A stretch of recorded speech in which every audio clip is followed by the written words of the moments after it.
Since the fall of Rome, the Italian peninsula was divided among a lot of independent states. Besides the rough geographic position, there was some debate as to whether they really shared a similar culture. Nevertheless, there were no real calls for unification. That is, until Napoleon came along. When he invaded Italy, he created the Kingdom of Italy in the north, harking back to the old constituent kingdom of the Holy Roman Empire. However, when he was defeated, Italy reverted back to independent state. Simply put, there was the ultra-conservative Bourbon-controlled Kingdom of Naples in the south, the theocratic Papal States in the centre, the Austrian Empire directly controlled the northeast and had client states in the centre, Parma, Tuscany and Modena, so the only genuinely independent state was the Kingdom of Sardinia, aka Piedmont, in the northwest. And that's how it was until the revolutions of 1848 swept across Europe. In Milan and Venice, revolutionaries rose up against the Austrians, Sicilians fought for independence from Naples, and in Rome they declared a republic. The Roman Republic was led by Giuseppe Mazzini, who founded a revolutionary group, the Young Italians, and had been launching insurrections for years. However, within a short space of time the rebellions had been crushed.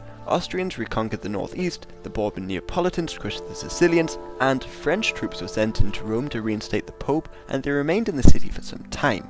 This, the First Italian War of Independence, therefore failed, but it demonstrated that the new king of Sardinia, Victor Emmanuel II, would lead the unification movement, but he desperately needed a powerful ally. So in the 1850s, with his Prime Minister Cavour, Victor Emmanuel decided to send troops to Crimea to fight the Russians alongside the British and French in hopes of gaining an ally. Eventually, Napoleon III came to their aid. Besides looking to improve his prestige and weakening the Austrian Empire, he had nearly been killed by an Italian revolutionary in 1858, so he hoped to curb this activity. The Franco-Piedmont alliance against Austria was cemented when Victor Emmanuel offered to cede Nice and Savoy to France in exchange for their support. They attacked Austria in April 1858, starting the Second War of Italian Independence. Together with the Central Italian states who had united and ousted their leaders, they emerged victorious against the Austrians within just a few months. However, Victor Emmanuel and Cavour were angered with the French for making peace with the Austrians before they got all they wanted. Nevertheless, Lombardy was annexed, and the Central States then voted suspiciously overwhelmingly in favour of joining Piedmont. Shortly afterwards, a Sicilian revolutionary, Francesco Crispi, persuaded Giuseppe Garibaldi to launch an invasion of Sicily.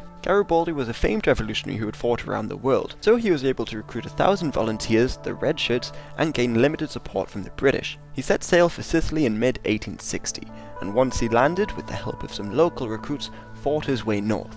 He eventually entered Naples in September, welcomed by crowds, and hoped to push on to Rome. However, Victor Emmanuel, who had just defeated Papal States and annexed Umbria, prevented him from doing so because French troops were still stationed in the city. So Garibaldi handed over his southern conquests to Victor Emmanuel, and the Kingdom of Italy was proclaimed in 1861. But they still lacked two notable cities, Venice and Rome. Fortunately for the Italians, Bismarck of Prussia was leading German unification. In 1866 he declared war on Austria in order to become the greater German power. Italy joined in the war against Austria, but their disjointed army was soon defeated. Meanwhile, the Austrians had sought to keep the French neutral, so to make sure of this they agreed to give them Venice, and this in turn was handed over to Italy. But the Italians would have to wait until 1870 to capture Rome. The Prussians, still trying to unify Germany, declared war on France, starting the Franco-Prussian War. Their speedy gains forced the French to withdraw their troops garrisoned in Rome, finally allowing the Italians to move in. Rome was then declared the capital of the Kingdom of Italy, but the new nation faced a lot of problems. Only a very small number of the population spoke the standardized language, the north and the south were economically and culturally very different, brigands in the south attacked northerners,